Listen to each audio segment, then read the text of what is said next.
Hey there YouTube, I'm Yukitsu, this is the Yukitsu Times. Welcome back to my channel. This is another episode of the making of for my Empire Total War Let's Play over on the Something Awful forums. This is going to be just another quick episode answering a question that I didn't want to answer in the main thread, and that being, will I be completing a world domination campaign for this Let's Play? I'm just going to answer that, and then I'm going to answer a few other things that haven't been asked yet that I feel I should warn my readers about, warn my viewers about a little bit. And that's basically going to wrap up this episode. It'll be a pretty short one. First of all, I will not be doing a World Domination Let's Play campaign. And the reason for that is World Domination games are very dull and kind of gamey. You basically hit this sort of critical mass point where absolutely everything you do just results in you crushing dozens of armies. Like, you can just auto-resolve your way through entire countries, no problem, and it's very boring. Not only to watch, but to play, so I absolutely don't want to play that right now. The other thing is that it's hinted at in the actual thread, and I'll have you guys speculate on what that might be, but there is a direction the story's going towards that I've alluded to in the thread, and that story that I'm heading towards sort of precludes any sort of big global domination campaign.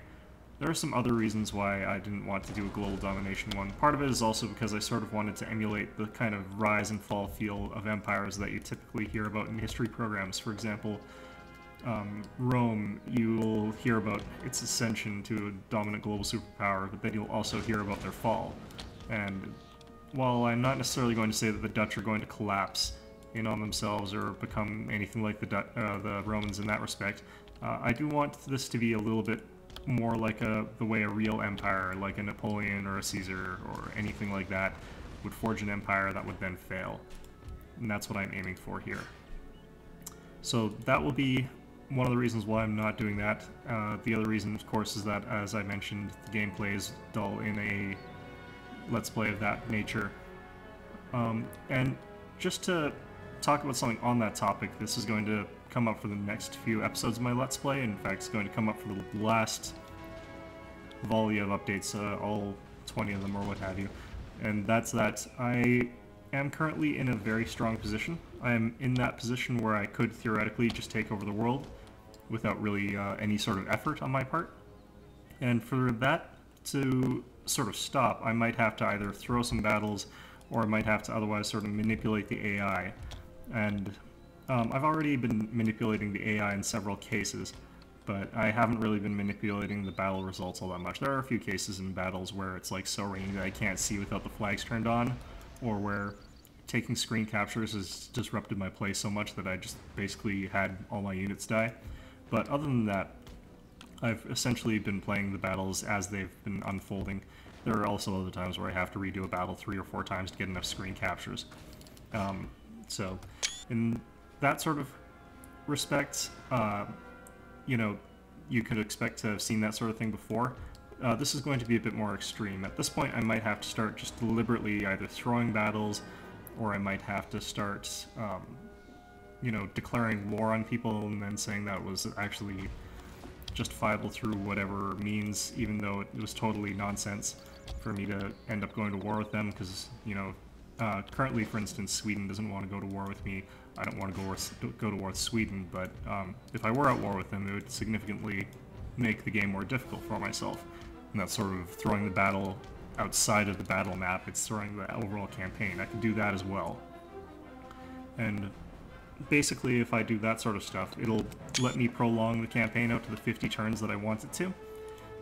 But at the same time, it might look a little bit artificial, and I'd like to apologize ahead of time if that's how it comes across.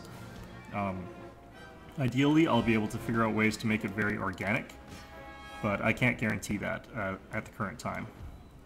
So the reason I'm saying this is I'm currently at that stage of the game where I can only really lose if I deliberately try to lose. And that's basically what I'm going to start trying to do in a couple battles. Hopefully it'll look natural, hopefully I'll be able to justify why it happened, and I actually have some reasons why I would lose certain battles, one or the other. And that's mostly that at this point in time, the Empire is so sprawling that I hope it's realistic and that you will believe that the Empire is so large that the administration is sort of crumbling around it, and that you've got this division of factions, the VOC, the Orange Party, and the Republican Party, all trying to do what they think is best for the country without necessarily being able to do what is best for the country, which is be unified. So if I can pull that off, that will be excellent, but if I can't, hopefully I'll be able to do something else instead. And with that said, I do hope that you don't mind too much that this isn't going to be just an honest playthrough of the game. That's not really what I ever wanted to do, and I didn't really ever want to give you the impression that that's what I was trying to do, so I hope that you'll understand that. I am trying to tell sort of a story, as it were. Now, if you'll look sort of at the map as it stands, this game is loading into this, and I'll show you just a brief picture of where I am standing right now. Justifiably, there's all of Poland, and in reality I probably could take all of Poland, secure my borders, and be relatively okay. I could do something a little bit gutsy, but it's nothing too dangerous, which is take my entire Amsterdam army, go across the English Channel, and, you know, I can actually use this army that I've got here and probably defeat all 4-5 English army stacks just with that, and that's because the AI is so bad at battles at certain times. Actually, no, maybe I would lose, and maybe I will throw that army in there to lose, just because if I look at these English army stacks, they've got a lot of elite troops. For example, these Brunswicker Dragoons are excellent. They've got a lot of Grenadiers, so that might be an option. They've got these Lifeguards of Horse, so that might be an option. But I'll try and do what I find is most organic within the story itself, so that hopefully you won't notice, but I would like to warn you about that. I would like to be a little bit honest about that, that is what's going on here. Hopefully it won't diminish your enjoyment of the series at all. And I hope that answers your question. I'm not doing a global domination Let's Play. As I said earlier, it would be far too easy and far too uninteresting. But other than that, I hope that you'll enjoy this Let's Play, and I hope you appreciate the decision I've made to try and make it more interesting for you to watch, or to make a coherent story out of it. And I hope I'll see you next time.